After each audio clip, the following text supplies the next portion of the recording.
सभी को प्रणाम। जो भी आज इस सभा में उपस्थित हैं, हमारे सारे अध्यापक मित्र और अधिकारीगण, आज हमारी चर्चा होने वाली है संस्कृत क्यों।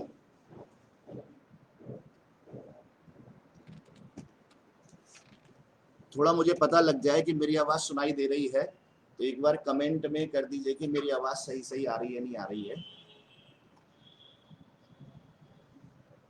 इस समय राष्ट्रीय शिक्षा नीति की बहुत चर्चा है।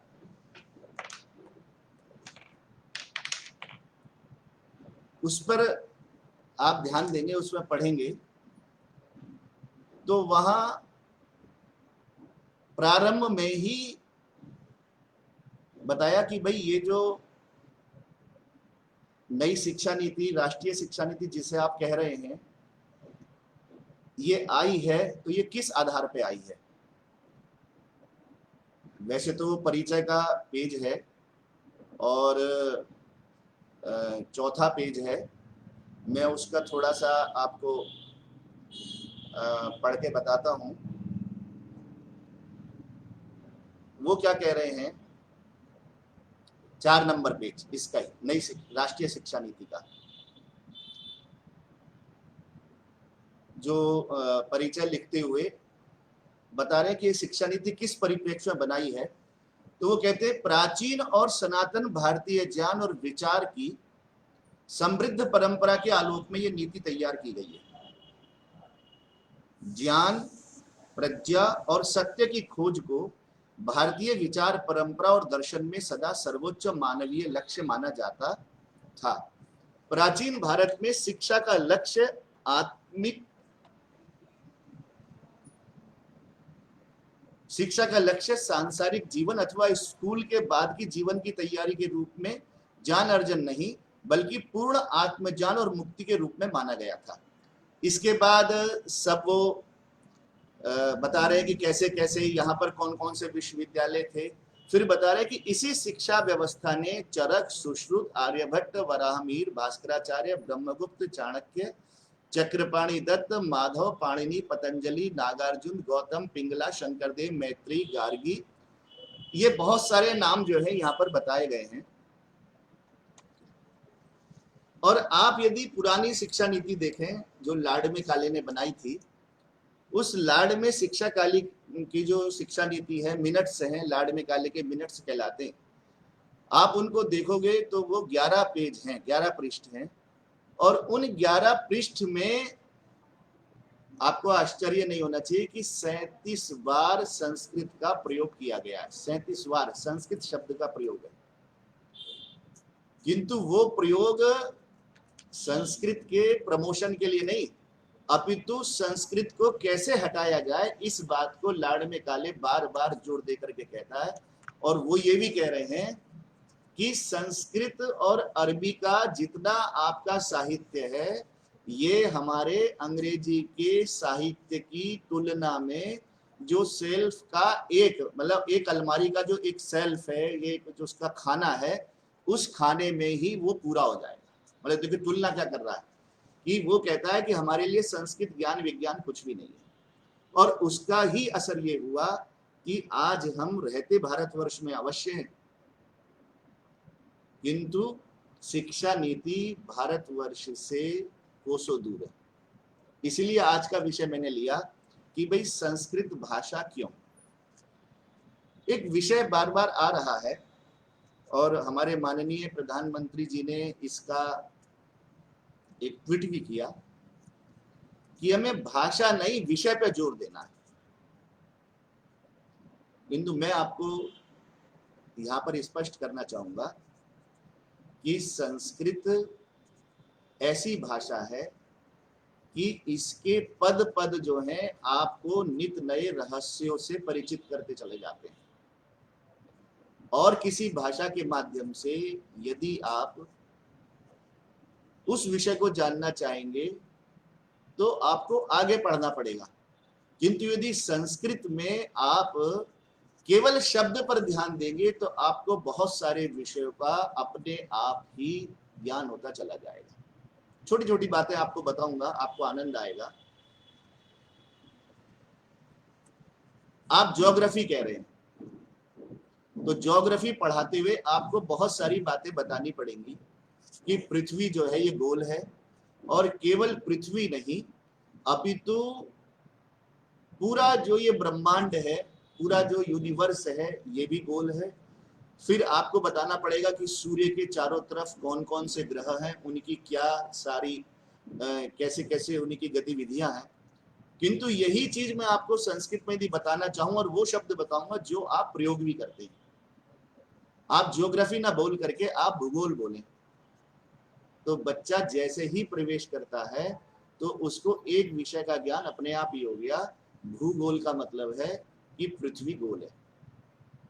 आपने जैसे ही बताया यूनिवर्स की जगह कि ब्रह्मांड, तो आप अपने आप बताने लगते हैं कि भाई ये जो संसार है, पूरा विश्व है, ये सारा का सारा अंडाकार है। बल्कि हम तो एक श्लोक जो बोलते हैं गुरु वंदना में, अखंड मंडलाकारम व्याप्तम येन चराचरम, तो उस चराचर को हम मंडलाकार बताते हैं कि सारा विश्व जो है वो मंडलाकार है। अब आप देखिए, आप ज्योग्राफी, मैं किसी भाषा के लिए कोई मेरा आक्षेप नहीं है, किंतु मैं कहता हूं संस्कृत को हमने यदि छोड़ दिया तो फिर हमको बच्चों को अपना और भी मेहनत करानी पड़ेगी। और यदि संस्कृत को हम पकड़े रहते हैं तो शब्दों के माध्यम से ही हमें बहुत अधिकतम जानकारी मिल जाएगी। अभी मैं आपको किसी शास्त्र की बात नहीं बता रहा, ना मैं आपको अभी किसी ग्रंथ की बात बताऊंगा, ना किसी संगीता का नाम लूंगा। केवल वो शब्द आपके सामने बताऊंगा जिन शब्दों का आप प्रयोग करते हो, किंतु आपका ध्यान या आप कभी उस पर अपना आकर्षण नहीं सिद्ध कर पाते। मान लीजिए आप बच्चे को पढ़ा रहे हो कि ये देखो, ये जो सूरज के चारों तरफ चक्कर काट रहे हैं इनमें से एक जुपिटर है। अब आपको बताना पड़ेगा कि जुपिटर जो है ये चक्कर काटने वाले ग्रहों में सबसे बड़ा है। किंतु वही बात यदि आपने उसको, जो हमारे यहाँ शब्द प्रचलित हैं संस्कृत के, आपने बताया कि बेटा ये जो ग्रह है ये इनमें से एक ग्रह का नाम गुरु है। अब गुरु का मतलब आपको पता ही है, गुरु का मतलब बड़ा, और तभी उसका नाम गुरु रखा गया क्योंकि वो सभी में बड़ा है। इसीलिए हम उसको गुरु का पर्यायवाची बृहस्पति भी कहते हैं। ऐसे ही आपने और ग्रहों के बारे में बताना शुरू किया, तो जब आप उसे बताने लगे कि देखो ये जो है सैटर्न है, अब आप जब सैटर्न के बारे में बताओगे तो आपको बताना पड़ेगा कि ये सबसे धीरे धीरे चलता है, इस ग्रह की जो गति है वो धीरे चलने की है। किंतु यदि आप अपने शब्दों में उसको बता देते हो कि इसका नाम जो है हमारे यहाँ शनैश्चर है, और जैसे ही आपने शनैश्चर बोला तो आप अपने आप कह रहे हो कि सबसे धीरे चलता है, इसलिए इसका नाम हमने क्या रख दिया, शनैचर, धीरे चलने वाला। आप इसी तरह से वीनस के बारे में बता रहे हो कि ये जो एक ग्रह है सूरज के चारों तरफ चक्कर काटने वाला, इसको वीनस कहा जाता है। किंतु जैसे ही आपने कहा कि भाई हमारे यहाँ तो इसका नाम शुक्र है, या हम उसे शुक्र के रूप में बताएं, तो शुक्र का मतलब ही होता है चमकीला। नहीं तो आपको अलग से बताना पड़ेगा कि वीनस जो है चमकीले के लिए है। और सब बात छोड़िए, आप जैसे ही सूरज के परिभाषाओं को बताते हैं कि सूरज के पर्यायवाची कौन कौन है, और आपने कहा कि भी सूर्य के पर्यायवाची जो हैं वो सप्ताश्व है, वो सप्त रश्मि है, तो आपको अपने आप पता लग रहा है कि इस सूर्य के जो दृश्यमान 7 किरण है वो 7 है, इसलिए हमने इसका नाम सप्त रश्मि अथवा सप्ताश्व रखा। नहीं तो आप एक बात बताओ, हम 7 घोड़े सूरज के बताते हैं तो क्या हुआ, क्या 7 से आगे गिनती नहीं आती थी? अथवा मैं ये कहता हूं कोई मूर्तिकार मूर्ति बनाए, जब वो बना रहा है सूरज के साथ 7 घोड़ों की, तो क्या उसके पास मिट्टी या पत्थर कम पड़ गया? या चित्रकार ने जब चित्र बनाया तो क्या उसके कागज का आकार कम हो गया कि वो 7 ही घोड़े बनाता है? नहीं, 7 घोड़े बनाने का मतलब ये होता है, हम सप्त अश्व सप्त रश्मि इसलिए कहते हैं कि इसकी दृश्यमान रश्मियां जो हैं वो 7 है। और एक आपको बहुत ऐसी बात, मनोरंजक बात जो आपको बहुत ही एक स्पष्ट लगेगी। एक ग्रह है मंगल।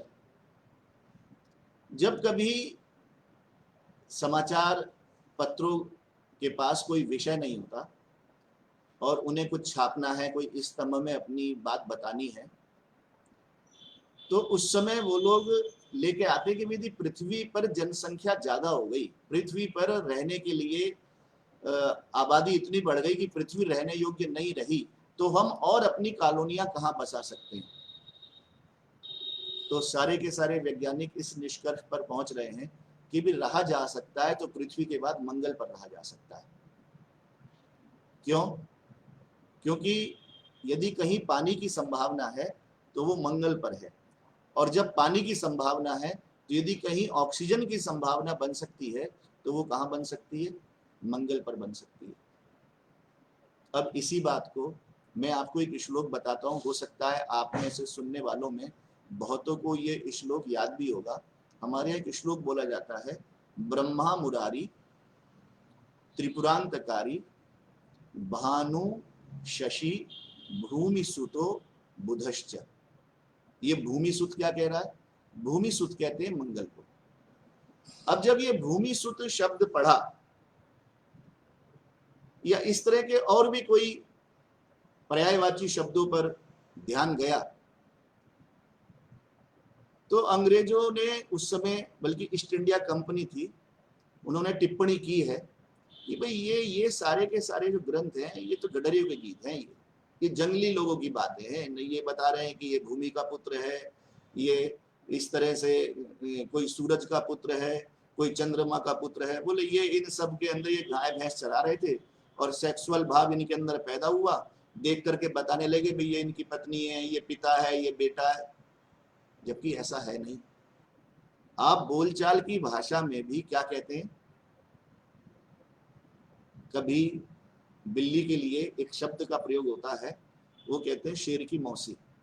क्यों कहते हैं जी मौसी? आप ये कोई जो है आपका जंगली व्यवहार है या ये चरवाहों की भाषा है कि हमने शेर को, बिल्ली को शेर की मौसी कह दिया? घर पे कई बार एक कीड़ा भी निकल आता है, थोड़ा थोड़ा सांप जैसा होता है, उसको हम सांप की मौसी कहने लगते हैं। तो क्या ये सब जो है चरवाहों की भाषा है? नहीं।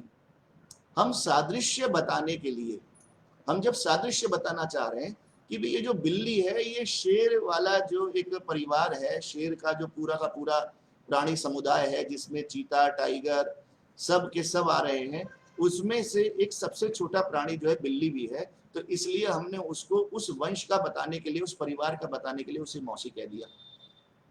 ऐसे ही सादृश्य के कारण वो सांप से मिलता जुलता है तो उसको हमने सांप की मौसी बता दिया। या बोलचाल की, हिंदी पढ़ने वाले लोग बोलते भी हैं, एक मुहावरा भी है, चोर चोर मौसेरे भाई। तो क्या जो आप ये मौसेरे भाई बना रहे हो, तो क्या यहाँ पर ये मौसेरे भाई आपने कोई इनका रक्त संबंध बना दिया, चोर चोर मौसेरे भाई? नहीं। आप जब भी कुछ ऐसा मुहावरा बोलना चाहते हो तो आप कुछ सादृश्य बताना चाहते हो कि भाई ये और वो दोनों के दोनों जो है एक जैसे। तो हमारे यहाँ जब ये कहा गया कि भाई ये मंगल जो है ये भूमि सुत है, पृथ्वी का पुत्र है। आप यदि राजस्थान में जाएंगे तो वहां मंगलवार को भौमवार भी बोलते हैं। भौमवार का भी वही मतलब होता है, पृथ्वी का पुत्र। अब जब पृथ्वी का पुत्र हम कह रहे हैं, भूमि सुत कह रहे हैं, तो हमारा केवल एक ही भाव होता है कि पृथ्वी जैसा तो है किंतु थोड़ा सा जो है वहां से कम तरह जल होगा, किंतु जल कैसे होगा? थोड़ा कम होगा। जब जल है तो प्राणवायु भी संभव है, हो सकती है, किंतु थोड़ा का जो है कम होगा। अब जब ये हम कम वाली बात को कहना चाहते हैं तो हम क्या कह देते हैं? पुत्र के रूप में कह देते हैं। बोलचाल में भी तो आप कई बार कहते हैं कि ये तो उसका ताऊ है। जब आप ताऊ की बात कह रहे होते हैं तो कोई रक्त संबंध नहीं बना रहे होते, उसको उससे बड़ा बताना चाहते हैं। कभी कभी हम लोग मजाक में कहते हैं बेटा तू रहने दे, तेरे बस की नहीं। जब हम किसी को बेटा कह रहे होते हैं तो उसको थोड़ा सा न्यून दिखाना चाहते हैं। तो इसी तरह के शब्द यहाँ प्रयुक्त हुए और देखिए कितना बड़ा विज्ञान हमारे सामने आ गया कि मंगल जो है वो रहने लायक तो है किंतु पृथ्वी से थोड़ा कमतर है। ये मैं केवल आपको शब्दों की बात कह रहा हूं। अभी मैंने आपको कोई पद्य, गद्य, श्लोक, मंत्र या किसी शास्त्र का नाम आपके सामने ले ही नहीं रहा। मैं तो ये बता रहा हूं कि यदि हम संस्कृत पढ़ते हैं तो उसका पद पद जो है हमें कितने एक गंभीर ज्ञान की ओर ले चलता है। और एक छोटा सा शब्द, ये तो मैंने बात की, क्योंकि जो हमारी नई शिक्षा नीति है इसमें कहा गया है कि जो पुरानी शिक्षा नीति थी, भारतवर्ष की शिक्षा नीति थी, उससे चरक और सुश्रुत, आर्यभट्ट और वराहमिहिर जैसे लोग पैदा हुए। और जो शब्द मैं अभी आपके सामने चिकित्सा विज्ञान का लाने वाला हूं, उस शब्द को हम धीरे धीरे आजकल छोड़ते चले जा रहे हैं। हम लोग बोलते हैं हार्ट अटैक आ गया या दिल नहीं लग रहा, हार्ट और दिल का प्रयोग करते हैं। किंतु यदि हम जो इसका संस्कृत शब्द है उसका प्रयोग प्रारंभ करें या उस शब्द को देखें, तो आपको पूरा पता लग जाएगा कि ये जो अंग है ये क्या कार्य करता है। आपके मन में, जैसे मैं बोल रहा हूं हार्ट और दिल, तुरंत आपके मन में शब्द आ रहा होगा हृदय। और यदि आप इस शब्द के बारे में, इस अंग के बारे में जानना चाहते हैं, तो आपको कुछ नहीं करना, केवल इस शब्द का ही आपको पोस्टमार्टम कर देना है, इसी शब्द की आपको सर्जरी, शल्य क्रिया कर देनी है, और ये शब्द आपको पूरा बताएगा मैं क्या करता हूं। वैसे आधुनिक विज्ञान की दृष्टि से ये जो खोज की है वो खोज है विलियम हार्वे साहब की। 16वीं शताब्दी के डॉक्टर थे ये, और इंग्लैंड के थे। उस समय इंग्लैंड में ये शल्य क्रिया की अनुमति नहीं थी, और इन्होंने ही खोज करके बताया कि ये हृदय क्या काम करता है। और इनका परिश्रम निश्चित रूप से स्तुत्य है। हम नमन करेंगे इनके परिश्रम को। इनके बारे में कहा जाता है कि इनके पिताजी का जब देहांत हो गया तो इन्होंने अपने पिताजी की एक झूठी मूठी शव यात्रा निकाल करके उसे दफनाया, और वास्तव में जो शरीर था, शव था, वो उनके प्रयोगशाला में घर पर ही रखा रहा, और उसका उन्होंने शल्य क्रिया, सर्जरी करके, उसकी चीरफाड़ करके, पोस्टमार्टम करके देखा कि भाई इसमें क्या अंग किस रूप में व्यवस्थित है, क्या काम करता है। उन्होंने फिर ये बताया कि ये हृदय क्या काम करता है। किंतु मैं आपको उतने परिश्रम की बात नहीं करता, मैं तो केवल एक आग्रह कर रहा हूं कि केवल आप जो शब्द मैंने आपके सामने संस्कृत का रखा, हृदय, आइए हम इसकी ही केवल चीरफाड़ कर देते हैं। इस हृदय में 3 अक्षर है। पहला है ह्री, दूसरा है द, और तीसरा है य। और तीनों के तीनों जो अक्षर हैं ये आपके जीवन के रोजमर्रा के प्रयोग में आने वाले हैं। आप कहीं ना कहीं इनका प्रयोग कर लेते हैं, दुर्भाग्य से, सौभाग्य से। समाचार पत्र खोला, तुरंत एक शब्द हमारे सामने आता है अपहरण, या रामलीला जब हम देखते हैं तो वहां शब्द आता है सीता हरण।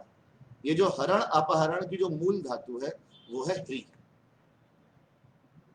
दूसरा शब्द द भी आपके सामने। कई बार जब हम किसी संस्थान का निर्माण करते हैं तो लोगों से कुछ ना कुछ दान अनुदान लेते हैं, सरकार भी दान अनुदान दे करके सहायता करती है। तो ये द शब्द जो है उसका मूल है दान अनुदान का, द का। तीसरा शब्द है य।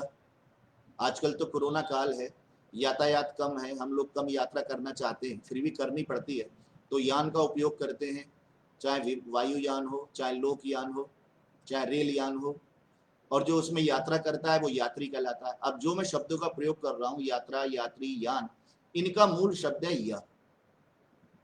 अब आप देखिए आपके सामने तीनों शब्द आ गए, और इसको मैं वो संस्कृत बना देता हूं जितनी संस्कृत हम सबको आती है।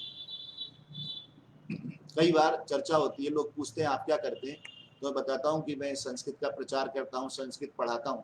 तो लोग तुरंत उनके मुंह से निकल जाता है, अच्छा आप पढ़ती पढ़ता पठंती। अब ये जो पढ़ती पढ़ता पठंती है, इसको आप इसके साथ लगा दो तो ये बन जाएगा हरति, ददाति, यापयति, रक्तम इति हृदय। जो रक्त को ले लेता है, हरति, ह्री का है हरति, और फिर रक्त को लेता है, लेने के बाद दे देता है, द, और उसके बाद रक्त में गति बना के रखता है, उसे हमारे यहाँ क्या कहा गया, हरति, ददाति, यापयति, रक्तम इति हृदयम। अब ये मैंने जो आपको वाक्य बताया, ये मूल शब्द हृदय वेदों का है, और इसका जो भाष्य हुआ है वो 5000 साल पुराना है। वहां ये वाक्य बोले गया, हरति, ददाति, यापयति, रक्तम इति हृदयम। जो रक्त को ले लेता है, फिर रक्त को देता है, और रक्त में गति बना के रखता है, उसे आप क्या कहेंगे, हृदय। अब मैं आपसे कहना चाहूंगा, मैं बात भाषा की कर रहा हूं, किंतु इस भाषा के साथ आपको कितने विषय का ज्ञान होता जा रहा है। किंतु लाड़े में काले ने क्या किया, हमसे संस्कृत जबरदस्ती छुटवाई। हो सकता है आप में से बहुत लोगों ने यदि ध्यान से पढ़ा होगा तो बार बार वो कहता है कि संस्कृत में कुछ नहीं है, संस्कृत में कुछ नहीं है, जबकि हम ये कहते हैं कि संस्कृत तो पदों में ही इतनी महत्ता रखती है। अब ये हृदय शब्द अभी कोई बहुत बड़े शोध मैंने आपसे नहीं करवाया, केवल सामान्य जो एक व्याकरण वाली बात थी वो आपके सामने रख के और इसका रहस्य मैंने आपके सामने प्रस्तुत करने का प्रयास किया। किंतु यदि आप बात ग्रंथों की करें तो हमारे यहाँ विमान शास्त्र से लेकर के रसायन शास्त्र भी, लोह विज्ञान भी, गणित के अनेक ग्रंथ आज विद्यमान है। किंतु चूंकि भारतीय जो पुरानी लाड़मे काले द्वारा प्रतिपादित और अब तक जिसका अनुसरण किया जा रहा है उसमें संस्कृत को उतना स्थान नहीं दिया गया, तो हुआ क्या, संस्कृत पढ़ने वाले उन ग्रंथों को इसलिए नहीं पढ़ पाते क्योंकि वो विज्ञान के ग्रंथ हैं, और विज्ञान वाले उन ग्रंथों को इसलिए नहीं पढ़ पाते कि वो संस्कृत नहीं पढ़े हुए हैं। तो इस नई शिक्षा नीति में जो एक पहल की गई है कि विज्ञान वाले भी संस्कृत पढ़ पाए, जिससे कि प्राचीन काल में लिखे हुए जो विज्ञान के ग्रंथ हैं, चाहे वो विमान शास्त्र हो, चाहे वो रसायन शास्त्र हो, चाहे वो लोह विद्या के शास्त्र हो, उन सबको पढ़ करके भारत दोबारा से अपनी स्थिति को प्राप्त कर सके। एक बात और मैं यहां पर कहना चाहूंगा कि ऐसा नहीं है कि ऐसी दुर्दशा जो आज हमारी है कि मैं आपको अपनी भाषा का महत्व बता रहा हूं कि संस्कृत क्यों पढ़नी चाहिए। एक समय था, हमारे पूर्वजों की महिमा थी। अब इस विषय को तो मैं नहीं बता सकता कि किस प्रकार से सारे विश्व में उन्होंने संस्कृत का प्रचार प्रसार किया।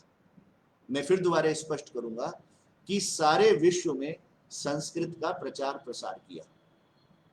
मैं किसी एक देश का नाम नहीं ले रहा, मैं आपसे कहना चाह रहा हूं सारे विश्व में आज लाड़मे काले के द्वारा प्रेरित प्रतिपादित जिस भाषा के पीछे हम भारत वाले लोग लगे हुए हैं, अपने छोटे छोटे बच्चों को भी, और अब तो प्राइमरी में भी विधान कर दिया कि इंग्लिश माध्यम के स्कूल होने चाहिए, लगे हुए हैं। पूरा भारतवर्ष एक ही काम में लगा हुआ है कि हम अपने को किसी तरह से अंग्रेजी माध्यम बना लें, और सभी यदि अंग्रेजी माध्यम नहीं हो पाते तो हमारे यहाँ की जो मेधा है, जो बुद्धिमान लोग हैं, वो जरूर अंग्रेजी माध्यम में आ जाएं।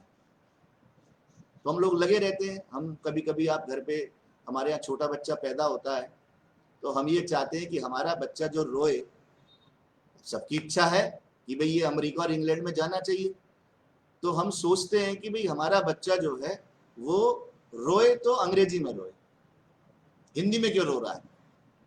मैं कई बार इसे टीका टिप्पणी नहीं कर रहा, मैं देखता हूँ जब कभी विमानतल पे जाते हैं तो बहुत सारी माताएं जो हैं अपने बच्चों से अंग्रेजी में बात करते हुए चलती हैं। छोटे छोटे बच्चे होते हैं और ये चाहते हैं कि भाई ये बच्चा हिंदी ना बोल पाए, केवल अंग्रेजी बोले, ऐसा प्रयास करते हैं सारे पब्लिक स्कूल, सारे विद्यालय, और अब तो सरकार भी लग गई करने के लिए कि सब अंग्रेजी बोले।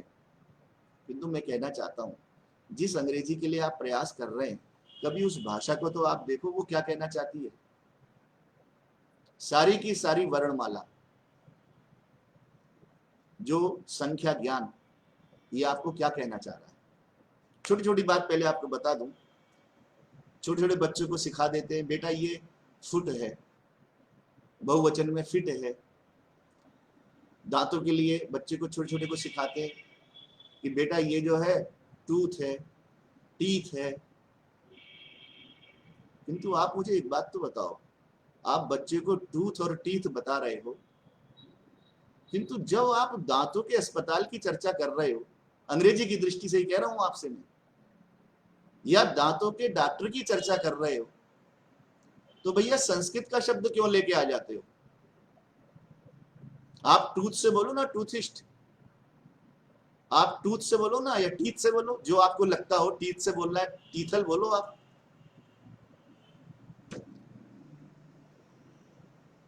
आप जो हैं टीथल बोलिए, टीथिस्ट बोलिए। ये दंत शब्द कहां से लेके आ जाते हैं भाई। डेंटिस्ट क्यों कहना चाहते हैं आप, डेंटल क्यों कहना चाहते हैं? नहीं, आपको कहना पड़ेगा, क्योंकि हमारे पूर्वजों ने संस्कृत भाषा का प्रचार सारे विश्व में किया हुआ था। केवल एक शब्द की बात नहीं कर रहा। आप बच्चे को कहते हो कि बेटा ये लेग है, फुट है, फिट है, किंतु जब पैर के शब्द बताने पड़ते हैं, आप पैर से शब्द बताते हो, तो जो पैदल चलने वाला है, उस पैदल चलने वाले को क्या कहते हो जी आप? फुट से या फिट से तो नहीं बनाते, किससे बनाते हो? तो आपको विवशता के साथ संस्कृत के शब्द का प्रयोग करना पड़ेगा। आप कहते हो पेडेस्ट्रियल। अच्छा, जिस पे आप पैर रखते हो उसे आप क्या कहते हो? फूडल क्यों नहीं कहते भाई? फुट से बनाओ या फिट से बनाओ, आप उसे क्या कहते हो? जो साइकिल पर, जिससे पैर, आप साइकिल में पैर मारते हो किसी पर, तो क्या कहते हो आप उसको? पैडल। आपको पद शब्द का प्रयोग करना ही करना पड़ेगा। ये तो मैंने शब्दों की बात बताई। कुछ गिनती की चर्चा मैं आपसे करूंगा। लगे हुए हैं हम बड़े जोर शोर से अपनी थाती को छोड़ करके, और ये सोचते हैं कि बच्चे जो है सर्वथा सब चीजों को समझ जाएं। उनसे बुलवाते हैं। आजकल के बच्चे बड़े, सब लोग बड़े उससे कहते हैं स्वाभिमान से कि मुझे हिंदी की गिनती नहीं आती। बड़े स्वाभिमान से, आप सुनिएगा, और उसमें कहीं ना कहीं गर्व मिश्रण भी होता है, अहंकार भी होता है। तो बच्चा बताएगा 1 2 3 सब बताता चला जाएगा, वही उसे रटवाया जाता है। किंतु कभी आप ये सोचो कि ये जो आप शब्द बनाते हो संख्यावाची, वो कहां से बनाते हो? आप 2 के लिए बोलते हो 2, किंतु जब 2 मंजिल मकान की बात आती है तो किसका प्रयोग करते हैं जी? या गाने वाले 2 होते हैं, 2 लोग मिलके गाना गा रहे हैं, उसके लिए किस शब्द का प्रयोग करेंगे? आपकी विवशता है, आपको संस्कृत के द्व शब्द का प्रयोग करना पड़ेगा। मैं आपको संस्कृत की जो गणना है वो बता देता हूं। एकम द्वे त्रीणी, माने एक होता है, फिर द्व होता है, फिर त्रि होता है। तो एकम द्वे, द्वे का मूल शब्द है द्व। स्त्रीलिंग पुल्लिंग में थोड़ा भेद हो जाता है। अब द्व शब्द है। जितने भी अंग्रेजी के आप 2 वाले शब्द बनाओगे, आप बोलोगे डुप्लेक्स, वो द्व से ही बनेगा। आप बोलते हो डुएट, वो द्व से ही बनेगा। अब आप आप ट्रिपल बोलोगे, ट्रिप्लेक्स बोलोगे।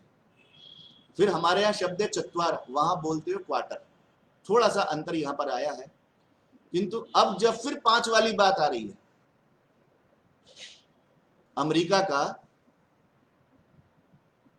जो रक्षा मंत्रालय है वो 5 कोण वाला है। और जब ये हमला हुआ था वायुयानों के द्वारा ट्विन टावर पर, उसके साथ एक विमान उस पर गिरा था। आपके मुंह में शब्द आ रहा होगा, आप उसे कहते हो पेंटागन। जो लोग यहाँ पर परिचित हो तो पेंटा हाउस। देखिए, आप पेंटा पेंटा बोलते हो, 5 के लिए क्या प्रयोग कर रहे हैं आप? 5 कोण वाला है तो पेंटागन, और 5 मकान मिले हुए हैं, 5 कमरे वाला है तो आप कह रहे हो पेंटा हाउस। हम लोग कहते हैं पंच। अब पंच बोलने में थोड़ी परेशानी आ रही है। आप सारी वर्णमाला नहीं बोलते अंग्रेजी में। अंग्रेजी में आप त थ द ध बोलते ही नहीं। आप तो केवल ट ठ ड से ही काम चलाना चाहते हो, च छ झ बोलते नहीं हो। तो क्या करेंगे फिर आप? पंच को पेंट, सब जगह पेंटा हाउस, पेंटागान। अब हमारा शब्द है शश, षठ जिसे कहते हैं, मूल शब्द है शश संस्कृत का, उधर 6 है।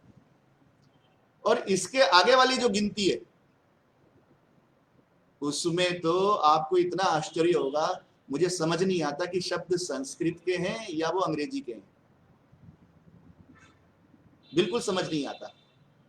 उसको मैं थोड़ा सा आपको विस्तार दूंगा।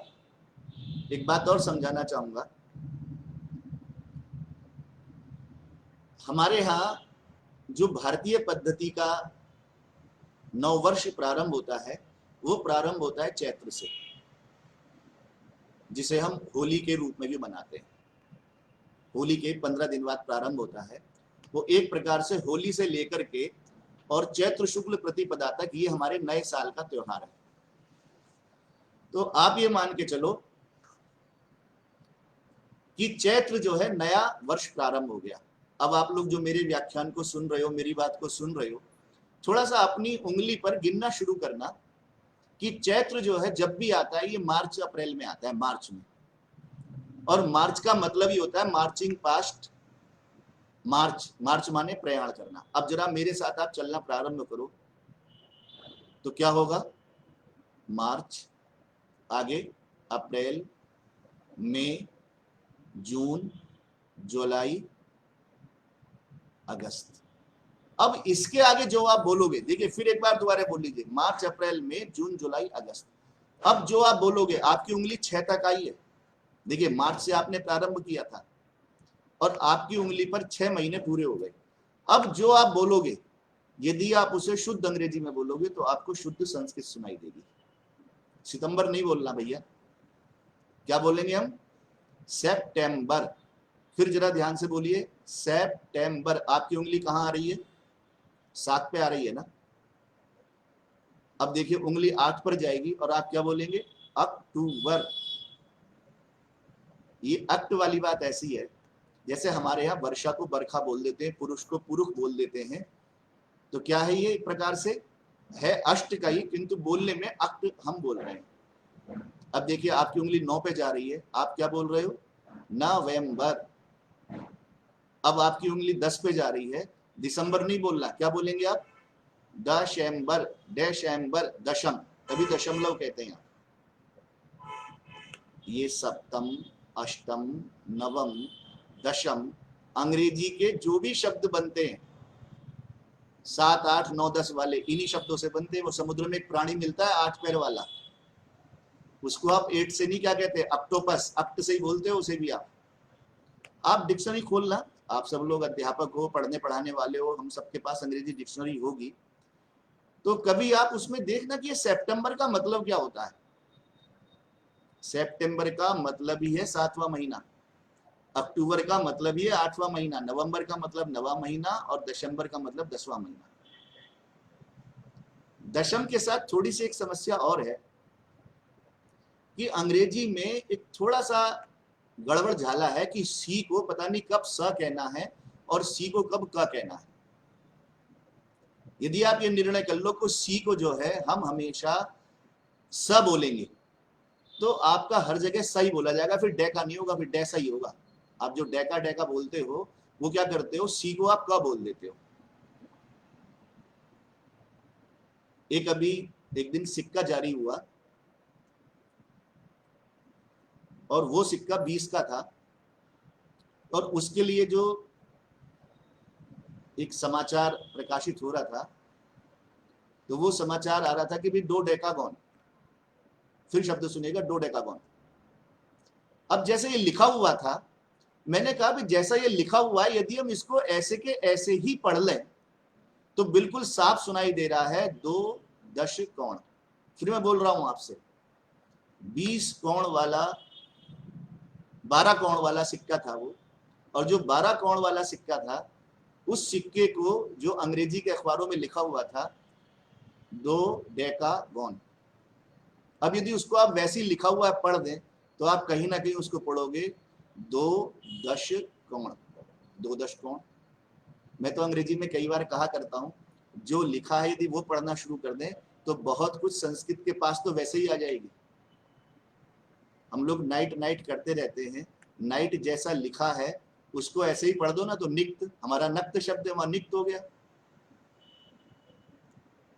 कहना ये चाह रहा था मैं आपसे, ये तो केवल बहुत छोटे छोटे उदाहरण मैंने आपके सामने रखे कि हम जिसके पीछे भग रहे हैं वो कभी सब के सब हमारी बातों को मानते थे।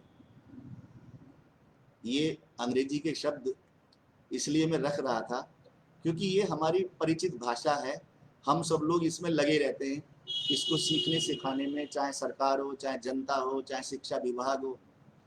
जबकि मैं एक बात स्पष्ट करना चाहूँगा, मेरी बात को यहाँ पर यदि अधिकारी लोग भी सुन रहे होंगे कि अपनी मातृभाषा में जो शिक्षा दी जाती है वो ही हमेशा उन्नति के स्तर पर ले जाती है। आप कभी देखिएगा, जो देश आज उन्नति के शिखर पर हैं, आप लोग सब विद्वान लोग हैं, कभी उन 10 देशों को निकालिएगा जो 10 देश आर्थिक दृष्टि से समृद्ध हैं, जिनकी जीडीपी जो है समृद्ध स्तर की है। या एक छोटी सी बात आपसे कह रहा हूं, जब देशों की गणना करोगे, आप सबके पास बहुत सारे इलेक्ट्रॉनिक उपकरण भी होंगे। आप देखना, इलेक्ट्रॉनिक उपकरण जो आपके हाथ में है, आपके पास है, ये कहाँ के बने हुए हैं? आपको आश्चर्य होगा, वही देश आगे हैं जिन देशों ने अपनी मातृभाषा में शिक्षा देने का आरंभ किया हुआ है।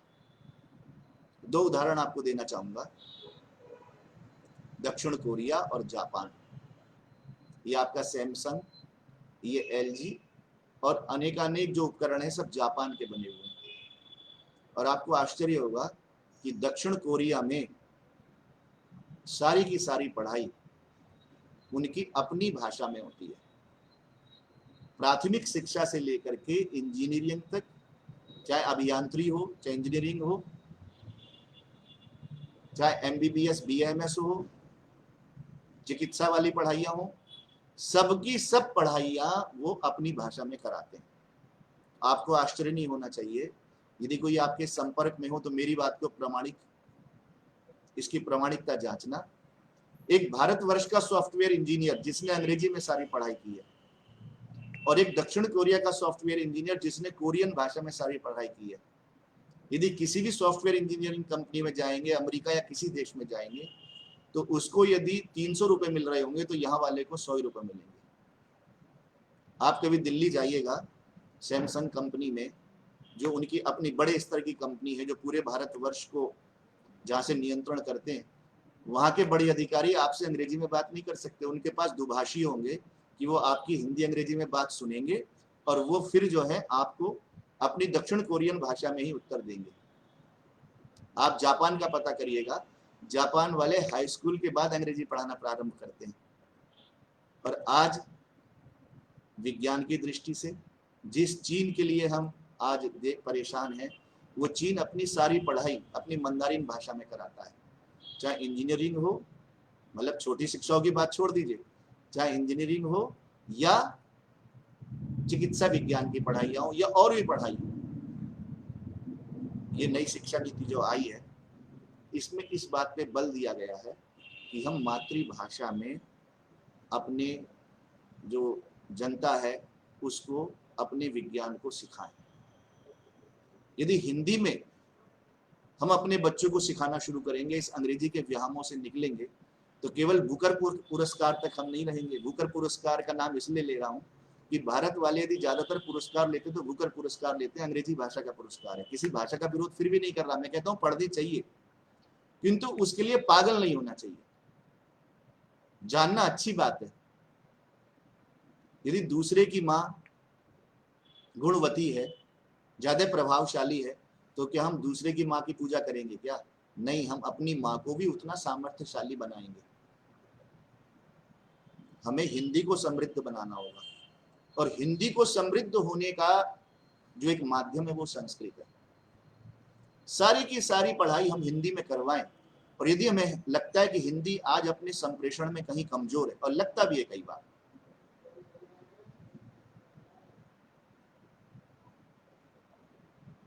तो हमको संस्कृत का आश्रय लेना पड़ेगा। और संविधान कहता भी है कि जितनी भारतीय भाषाएं हैं वो संस्कृत के माध्यम से अपने शब्दकोश का विस्तार करेंगे। आपको आश्चर्य नहीं होना चाहिए, जितने आपको शब्द मिलेंगे, मराठी हो, इसकी तो लिपि भी देवनागरी है, गुजराती हो, और तो और दक्षिण भारत की भाषाएं भी हैं, वो सब भी संस्कृत से अनुप्राणित है।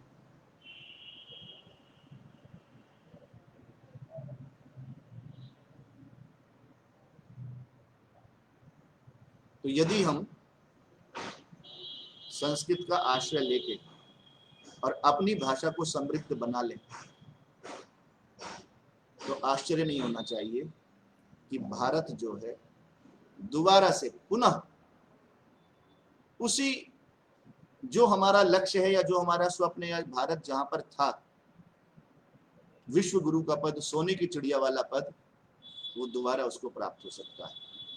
और आपको आश्चर्य नहीं होना चाहिए, जितने हमारे महापुरुष हुए, स्वामी विवेकानंद या महर्षि दयानंद या महात्मा गांधी या डॉक्टर अंबेडकर, बल्कि डॉक्टर अंबेडकर, उनके लिए मैं बोधिसत्व का प्रयोग करना चाहूंगा, भारत रत्न का प्रयोग करना चाहूंगा, कि वो इतने दूरदृष्टा थे कि जब वो भारत का संविधान बना रहे थे, आप में से बहुतों को मेरी बात थोड़ा आश्चर्य वाली लग सकती है, तो उन्होंने प्रस्ताव रखा था कि भारत की राजभाषा जो है वो संस्कृत हो, किंतु वो प्रस्ताव नहीं चल पा रहा था। आप लोग देखेगा, कभी गूगल पे लिखिए ऑफिशियल, इंडियन ऑफिशियल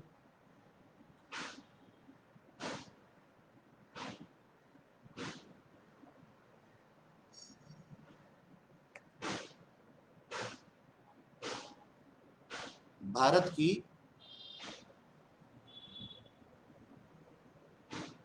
की जो राजभाषा हो उसका प्रस्ताव गूगल आपको बताएगा कि किस प्रकार से, मेरा नेटवर्क बार बार थोड़ा सा धोखा दे रहा है, पता नहीं क्यों, कि भारत की राजभाषा संस्कृत हो, इतना लिख के आप डॉक्टर अंबेडकर लिख दीजिए तो आपको उस समय के समाचार पत्र दिखाई देने लगेंगे। वो चाहते थे कि भारत की राजभाषा संस्कृत हो। मैं तो कई बार कहा करता हूँ कि हमारे यहाँ जिस जिस विश्वविद्यालय का नाम डॉक्टर अंबेडकर के नाम से है, हम गांव को भी अंबेडकर ग्राम कहते हैं, वहाँ संस्कृत का विशेष अध्ययन अध्यापन होना चाहिए, क्योंकि उनका सपना था कि भारत की राजभाषा संस्कृत बने। वो जानते थे कि जो इस भाषा में ज्ञान विज्ञान है, वो ही ज्ञान विज्ञान भारतवर्ष की समृद्धि का एकमात्र उपाय है। अपनी वाणी को मैं उपसंहार की तरफ लेना चाहूंगा। छोटे छोटे सूत्र हैं, उन सूत्रों को बोलता हुआ अपनी बात को मैं समाप्त करना चाहूंगा।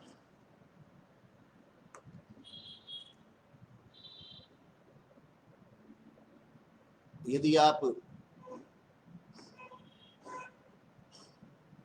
निबंध लिखेंगे तो उसमें जो शीर्षक होते हैं, उन शीर्षकों की दृष्टि से मैं आपको बताऊंगा कि संस्कृतम भारतस्य आत्मा, संस्कृत भारत की आत्मा, इसलिए भी भारत की आत्मा है। यदि कभी आप विदेश में देखेगा, विदेश में कोई कार्यक्रम होता है, हमारे प्रधानमंत्री जाते हैं या डॉक्टर, भारत के राष्ट्रपति भारत रत्न डॉक्टर अब्दुल कलाम गए थे, ग्रीक देश में गए थे, तो ग्रीक के राष्ट्रपति ने, यूनान के राष्ट्रपति ने उनका स्वागत संस्कृत भाषा में किया। मैंने उनके बारे में पढ़ा तो वो जर्मन से संस्कृत सीख करके आए थे। दुर्भाग्य था कि हमारे राष्ट्रपति संस्कृत में उत्तर नहीं दे पाए, किंतु भारत की पहचान है। आप देखिएगा, जब भी कोई हमारा व्यक्ति जाता है तो लोग संस्कृत में कोई ना कोई कार्यक्रम करते हैं। जैसे हमारे माननीय प्रधानमंत्री विदेश में जाते हैं तो बहुत सारे कार्यक्रमों में कोई ना कोई कार्यक्रम संस्कृत का होता है। क्यों?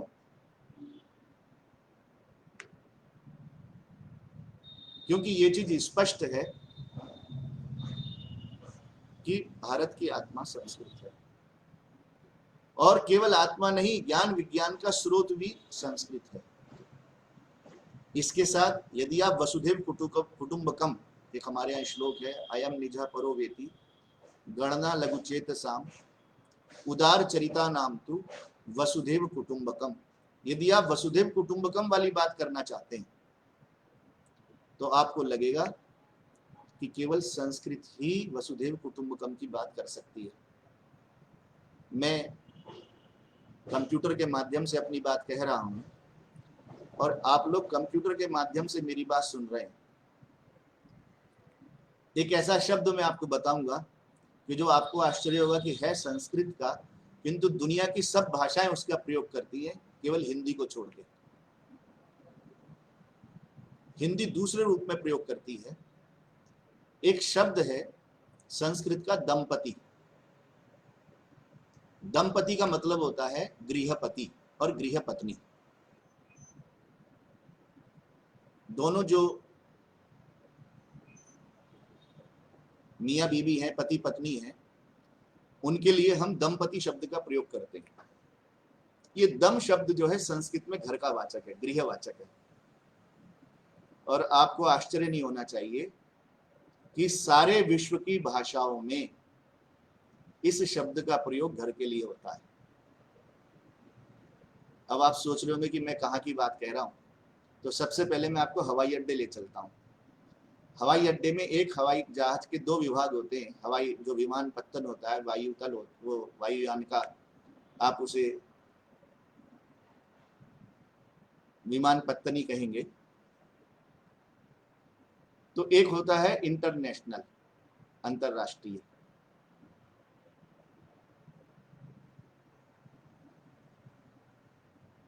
बार बार नेटवर्क चला जाता है।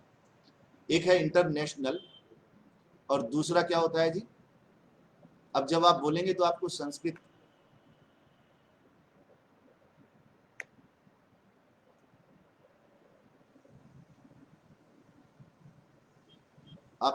सुनाई देगी।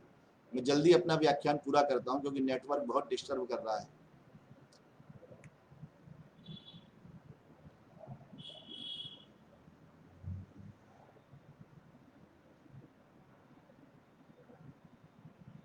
दूसरा शब्द आप बोलते हो डोमेस्टिक। आपको सुनाई दे रहा है ना? डोम सुनाई दे रहा है? डोम है शब्द दम, और बोल क्या रहे हैं हम लोग? डोम। जैसे दंत को डेंट बोलते हैं, पद को पैड बोलते हैं, ऐसी दम को क्या बोलेंगे हम? दंपति वाला दम है ये, गृहपति वाला। आप लोग जब नौकरी पे लगे होंगे तो आपसे एक गृह निवास प्रमाण पत्र मांगा गया होगा। गृह निवास सुन के आपको अजीब लग रहा होगा, क्योंकि आप लोग क्या बोलते हो? डोमिसाइल, डोम। अब बात कंप्यूटर की कर रहा हूं। कंप्यूटर में एक www से हम सबका बनता है। मुझसे पूछा गया कि भाई आपका फेसबुक का क्या आईडी है, तो वो www से जो बनी, हमारे सब ईमेल आदि सब होता है, उसके लिए कंप्यूटर में हम लोग कहते हैं डोमेन। और इसका अर्थ जानते हैं क्या होता है? आपका गृह अधिकार, आपका क्षेत्राधिकार। वही दम शब्द है। शब्द वही दम वाला है, घर वाला, क्षेत्र वाला, मेरा स्थान। और उसको आप डोम डोम कह करके, और कहते भी हम लोग डोम, बोलते भी हैं। तो देखिए कैसे वसुधैव कुटुंबकम। यदि संस्कृत आप पढ़ते हो तो केवल आप भारत का ही नहीं, आप सारे विश्व का उद्धार करोगे। उन्हें भी बताओगे कि हम सब भाई बहन हैं, हमसे एक विश्व के, वैदिक विश्व के हम लोग नागरिक हैं। क्योंकि जो शब्द आप बोलते हो वही शब्द हम बोलते हैं, बस अपना अपना। जैसे हम लोगों की हिंदी या पंजाब वाले की हिंदी या तमिल वाले की हिंदी में थोड़ा अंतर हो सकता है, सबके लहजे अलग अलग हो सकते हैं।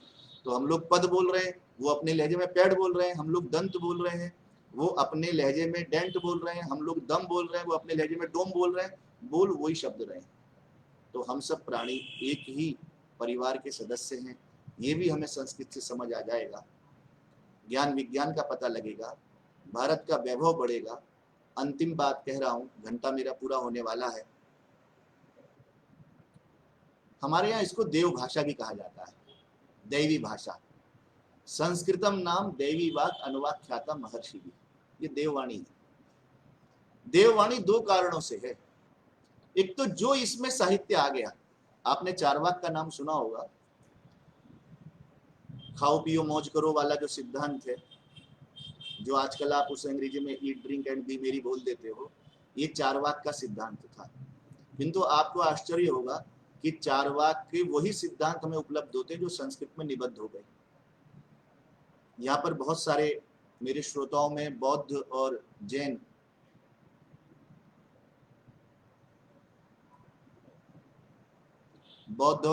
संप्रदाय का अनुसरण करने वाले लोग होंगे। वो लोग भी यदि जानेंगे तो पाली और प्राकृत में उतने ग्रंथ सुरक्षित नहीं रहे जो संस्कृत में सुरक्षित रहे। इसके साथ साथ यदि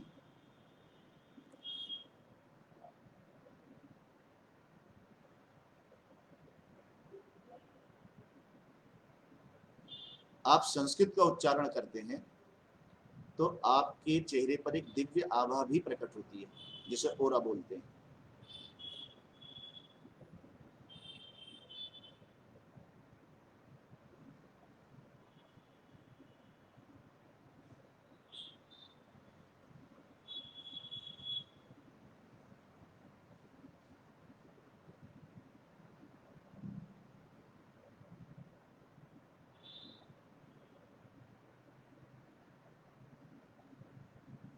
बहुत ज्यादा नेटवर्क की समस्या आ रही है।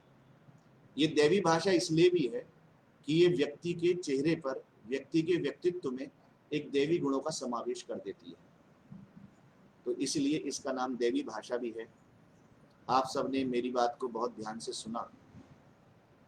मुझे लगता है कि आपके मन में भी कहीं ना कहीं, जो भी श्रोता हैं, जो भी अधिकारी हैं, मेरी बात को सुन करके आपको भी कहीं ना कहीं लगा होगा कि संस्कृत जो है ये भारतवर्ष के ही लिए नहीं, अपितु सारे विश्व के लिए, विश्व की शांति के लिए, न केवल भारत की शांति, भारत के जो अपने प्रादेशिक विवाद हैं, प्रादेशिक भाषाओं के विवाद हैं, और मैं अंतिम में कहना चाहूंगा यदि हम लोग नहीं चेते तो सारी की सारी भारतीय भाषाएं जो है धीरे धीरे समाप्त हो जाएंगी।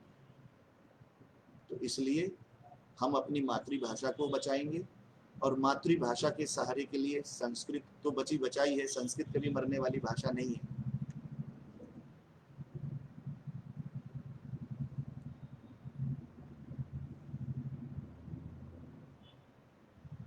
संस्कृत भी बचेगी और तभी भारत दोबारा विश्व गुरु के पद पर आसीन होगा। आपने मेरी बात को ध्यान से सुना। आपका और सभी जो बेसिक शिक्षा के अधिकारी हैं जिन्होंने मुझे अवसर दिया, उनको मैं धन्यवाद देता हुआ अपनी बात को विराम देता हूँ। ओम शांति शांति शांति। सर्वात्मा सच्चिदानंदो विश्वादि विश्वकृत विभु भूया तमाम सहायो न सर्वेशो न्यायकृत। सर्वव्यापी परमात्मा हमारी सहायता करे कि हम भारतवर्ष की उन्नति कर सकें। आपका बहुत बहुत धन्यवाद।